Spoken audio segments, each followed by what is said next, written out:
So, ayan, story time na.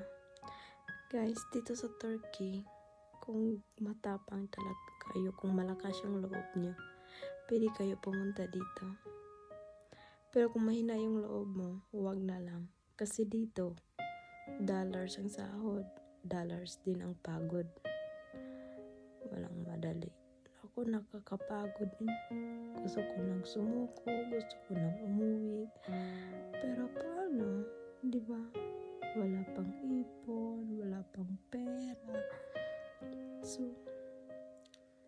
tapos yung healthy mo dito is stress.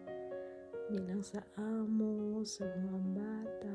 Pero dito sa Turkey is walang mga amo na sinasaktan kayo. Pero the way sila mag-acting, the way sila gawa ng story about to you, the way sila mag-treat sa'yo, nakadepende pa rin sa amo kung paano kanila tinitreat. Pero sa akin is mostly